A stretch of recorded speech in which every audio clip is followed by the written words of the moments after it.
श्री शिवाय नमस्तुभ्यम। दोस्तों, स्वागत है आपका अपने YouTube चैनल प्रतिमा यूनिक डायरी में।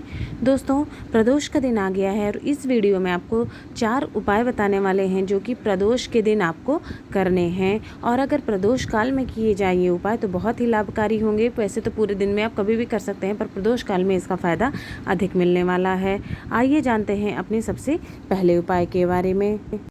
अगर आपके घर में कोई व्यक्ति बहुत ज़्यादा गुस्सा करता है, बहुत गुस्सा आता है, चिड़चिड़ा स्वभाव है, बिल्कुल से बात पे लड़ता है, बिना कोई खास बहुत ज़्यादा वजह भी नहीं होती है, लेकिन एक होता है ना, लड़ाई की आदत ही बन गई है कि कुछ भी निकला मुँह से तो लड़ाई ही होनी है, बहस करना है, बहुत ज़्यादा गुस्सा है, तो उस व्यक्ति के लिए आपको ये उपाय करना है। इसके लिए लेना होगा आपको शहद। थोड़ा सा शहद लेना है, बहुत ज़्यादा नहीं, लेकिन हाँ 3-4 चम्मच शहद ले लीजिएगा, इतना शहद आपको चाहिए होगा।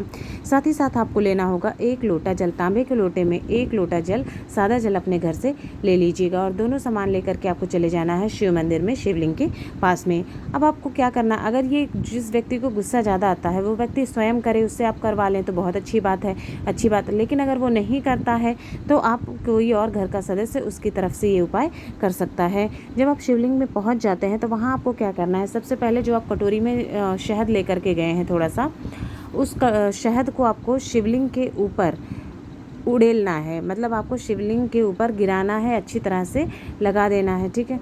उसके बाद लगाने के बाद जब आपने शहद शिवलिंग पर लगा दिया, शहद कटोरी से उड़ेला, तब आपको जिन 3 उंगलियों से आप त्रिपुंड बनाते हैं, कहने का मतलब अंगूठा और छोटी उंगली को छोड़ के बीच की जो 3 उंगलियां हैं, उनसे आपको शिवलिंग पर ही ओम का निर्माण करना है। उसी शहद आपने गिराया, शहद पर ही आपको ओम का निर्माण करना है, ये काम कर दीजिएगा।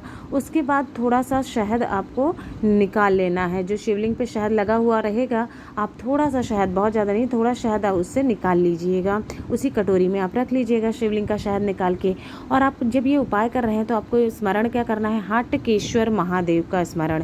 हठ को मिटाने के लिए, हठ को दूर करने के लिए आपको हटकेश्वर महादेव का स्मरण करना है जब आप शहद गिरा रहे हैं। इसके बाद आप क्या करेंगे, जो आप 1 लोटा जल लेकर के गए हैं वो जल भी आपको श्री शिवाय नमस्तुभ्यम कहते हुए और हटकेश्वर महादेव का स्मरण करते हुए वो जल आपको चढ़ा देना है। उसके बाद जिस व्यक्ति के लिए आप ये उपाय कर रहे हैं गुस्से के लिए, उसका नाम और गोत्र बोलिए और उसके गुस्से को शांत होने के लिए आपको प्रार्थना करनी है। अब आपने जो कटोरी में थोड़ा सा शहद निकाला था शिवलिंग से, वो लेकर चले जाइए घर। वहाँ पर जिस व्यक्ति के लिए उपाय किया है उसके माथे पर, मस्तक पर आपको ये शहद का एक बिंदी लगा देनी है, चंदन लगा देना है आपको, ये टीका, ठीक है। ये उपाय आपको करना है जिस व्यक्ति के लिए, क्रोधित के लिए आपने ये उपाय किया है। प्रदोष के दिन आप ये उपाय करना है, प्रदोष काल में करें तो बहुत अच्छा है।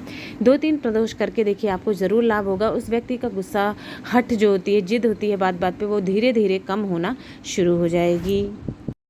अब दोस्तों आ जाते हैं दूसरे उपाय पर। अगर आपके कोई मनोकामना अधूरी है, चाहते हैं, कोई इच्छा है, कोई मनोकामना है, बहुत तेज़ी से चाहते हैं कि ये हमारी ये इच्छा पूरी होनी चाहिए, चाहे नौकरी को है, व्यापार को लेकर के है समस्या, या जीवन में कोई परेशानी है, बहुत दुखी हो गए हैं जीवन से, बहुत परेशान रहते हैं, अक्सर कष्टों में रहते हैं, तब आपको ये उपाय करना है।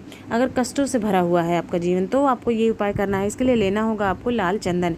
कितना लेना होगा, थोड़ा सा लाल चंदन लीजिएगा, घिस लीजिएगा। अगर पाउडर है तो थोड़ा सा पानी डाल के उसको गीला पेस्ट जैसा आपको बना लेना है, अच्छे से घिसना है, ठीक है। और उसके बाद आपको लेने हैं 5 या 3 बेलपत्र। 5 कोशिश करिएगा, 5 नहीं है आपके पास तो 3 बेलपत्र ही ले लीजिएगा। और उस पर आपको क्या करना है, अब जो आपने बेलपत्र लिया है उस पर आपको जो बीच की पत्ती होती है वहाँ पर आपको उसी लाल चंदन से बनाना है ओम। कौन सी उंगली से, जो चीटी उंगली की बगल वाली उंगली होती है, अनामिका उंगली, उससे आपको बनाना है ओम। साइड की जो दोनों पत्तियां हैं उस पर आपको लिखना है, एक तरफ नमः, एक तरफ शिवाय। नमः शिवाय नहीं लिख सकते हैं तो आपको उस पर बिंदी रख देनी है, मात्र लाल चंदन की बिंदी रख दीजिएगा तीनों बेलपत्र पर, ठीक है। उसके बाद आपको आ जाना है शिवलिंग के पास में, शिव मंदिर में। वहाँ पर जो आपने बेलपत्र पर ओम नमः शिवाय लिखा या ओम लिखा हुआ है, सबसे पहले आपको क्या करना है, 1 बेलपत्र लीजिए और उसको माता अशोक सुंदरी के स्थान पर छुआना है, रखना नहीं है, छुआइएगा। उसके बाद दूसरा, आप माता के हस्तकमल पर आपको छुआना है, गौरी माता का जो हस्तकमल होता है वहाँ छुआइए। और तीसरा, श्री शिवाय नमस्तुभ्यम कहते हुए आपको शिवलिंग के ऊपर उस बेलपत्र को चढ़ा देना है। डंडी होगा जलाधारी की तरफ और पत्ती का मुख होना चाहिए आपकी तरफ, आप उत्तर दिशा की तरफ मुख करके खड़े रहिएगा। इसी तरह से बाकी की जो 2 पत्तियाँ और बचती हैं उसको भी आपको इसी तरह से चढ़ाना है। पहले आपको अशोक सुंदरी, फिर माता का हस्तकमल और फिर शिवलिंग के ऊपर आपको चढ़ा देना है। इस तरह से आप तीनों बेलपत्र वहाँ पर चढ़ा दीजिए। इसके बाद 1 लोटा जल जो आप लेकर के गए हैं उसको श्री शिवाय नमस्तुभ्यम कहते हुए चढ़ा देना है। बाद में आपकी जो भी मनोकामना है, इच्छा है, जिस इच्छा से ये उपाय कर रहे हैं, चाहते हैं ये इच्छा पूरी हो जाए, वो आपको भोले बाबा से वो प्रार्थना करनी है। आपकी वो इच्छा ज़रूर पूरी हो जाएगी। 1-2 प्रदोष करके देखिए, ये उपाय आपको ज़रूर लाभ होगा। अब आ जाते हैं आपके तीसरे उपाय पर। ये उपाय है, अगर आपके जीवन में बहुत कष्ट है, घर में बहुत परेशानी है, सुख शांति नहीं रहती है, लड़ाई झगड़े होते रहते हैं, घर में भी टेंशन का माहौल बना रहता है, आपका व्यापार है वो भी नहीं चल रहा है, उसकी वजह से परेशान है। कहने का मतलब है किसी न किसी वजह से आप परेशान हैं, घर में भी टेंशन का माहौल बना रहता है, बहुत ही नकारात्मक सा माहौल हो गया है, परेशानी कष्ट बहुत ज़्यादा हो गया है, तो आपको ये उपाय करना चाहिए। इसके लिए लेना होगा आपको थोड़ा सा लाल चंदन। अब लाल चंदन थोड़ा ज़्यादा ही ले लीजिएगा तो अच्छा होगा। ज़्यादा सा लाल चंदन ले लीजिएगा और 1 बेलपत्र आपको लेना है, बहुत ज़्यादा नहीं, 1 ही बेलपत्र ले लीजिएगा और साथ में लीजिएगा 1 लोटा जल। ये 3 सामान आपके पास हो गए। तीनों सामान लेकर के आपको चले जाना है शिव मंदिर शिवलिंग के पास। वहाँ पहुँच के क्या करना है, सबसे पहले जो आप लाल चंदन लेकर के गए हैं उसको आपको शिवलिंग पर अच्छी तरह से लेपन कर देना है। शिवलिंग के ऊपर अच्छी तरह से उसका लेप लगा लीजिए, जितना ज़्यादा हो सकता है उतना ज़्यादा लेप आपको लगा देना है गाढ़ा। उसके बाद आपको क्या करना है, थोड़ी देर में आपको जो कटोरी में आप लेकर के गए हैं थोड़ा सा चंदन वहाँ से आपको निकालना है और कटोरी में रख लेना है। जितना हो सके निकाल लीजिएगा, थोड़ा सा लगा भी रहने दीजिएगा, ये नहीं कि सारा निकाल लिया, थोड़ा सा लगा रहने दीजिए। बाकी का चंदन निकाल के आपको कटोरी में रख लेना है। श्री शिवाय नमस्तुभ्यम कहते हुए आपको फिर 1 लोटा जल शिवलिंग के ऊपर चढ़ा देना है, श्री शिवाय नमस्तुभ्यम कहते हुए। अब आपके पास क्या है, जो कटोरी में आपने चंदन निकाला है वो है और साथ ही साथ है आपके पास में 1 बेलपत्र। दोनों सामान लेकर के आप चले जाइएगा बेल पेड़ के नीचे किसी। वहाँ पर जब आप बेल पेड़ के नीचे पहुँचते हैं तो जो आपने लाल चंदन लिया है उससे आपको जो जड़ है वहाँ पर आपको बनाना है ओम।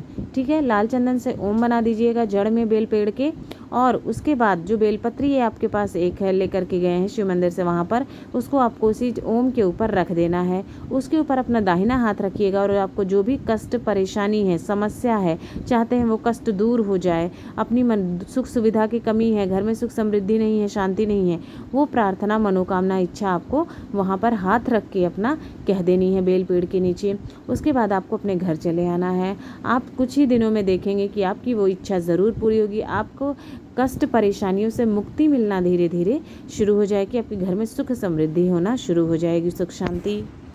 अब आ जाते हैं अपने चौथे उपाय पर। चौथा उपाय भी है, अगर जीवन में कष्ट बहुत है, परेशानी बहुत है और इसके साथ साथ घर में भी परेशानी बनी रहती है, धन संपदा की कमी है, घर लक्ष्मी का कृपा नहीं होती है, स्थायी वास नहीं है, तो आपको ये उपाय करना चाहिए।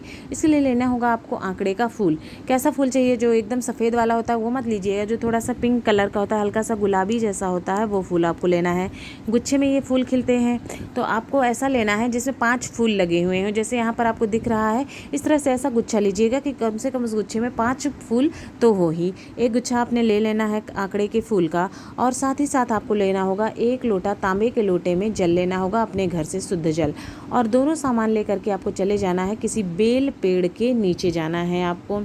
जब आप वहाँ पहुँच जाते हैं तो सबसे पहले आपको क्या करना है, वहाँ पर पहुँचने के बाद आपको जो आप आंकड़े का फूल लेकर के गए हैं, बेल की जड़ में आपको वो आंकड़े का फूल चढ़ा देना है। ठीक है, चढ़ाने के बाद आप जो 1 लोटा जल लेकर के गए हैं वो जल भी आपको श्री शिवाय नमस्तुभ्यम ओम नमः शिवाय कहते हुए वो 1 लोटा जल जहाँ आपने फूल चढ़ाया है वहीं पर वो 1 लोटा जल भी आप चढ़ा दीजिएगा। इसके बाद आपको क्या करना है, बेल पेड़ की 7 परिक्रमा करनी है। ठीक है, ध्यान दीजिएगा, 7 परिक्रमा आपको बेल पेड़ की करनी है और श्री शिवाय नमस्तुभ्यम कहते हुए। उसके बाद आपका जो भी कष्ट है, परेशानी है, जीवन में समस्या है, वो समस्या आपको व्यक्त करनी है वहाँ पर पेड़ के नीचे। फिर आपने जो आंकड़े का फूल चढ़ाया है वो आंकड़े का फूल आपको उठा लेना है, ले करके चले आना है अपने घर पर। अब घर पे आप जहाँ पर भगवान की पूजा करते हैं, जो घर पे आपका मंदिर है, छोटा या बड़ा जैसा भी आपके घर पे जहाँ पूजा पाठ करते हैं, वो आंकड़े का फूल ला करके आपको वहाँ पर रख देना है।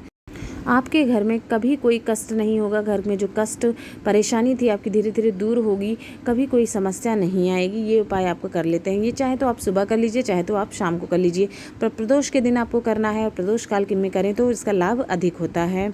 इस तरह से दोस्तों इस वीडियो में आपको 4 उपाय बताए हैं। आपकी परेशानी समस्या से संबंधित जो भी उपाय आपको ठीक लगता है वो उपाय आपको प्रदोष के दिन करके देखना है। एक बार करके देखिएगा, आपको लाभ ज़रूर महसूस होगा। इस तरह से आपको जो भी हमारे इस वीडियो में आपको उपाय पसंद आया हो, इस वीडियो पसंद आया हो तो चैनल को लाइक शेयर और सब्सक्राइब ज़रूर करें।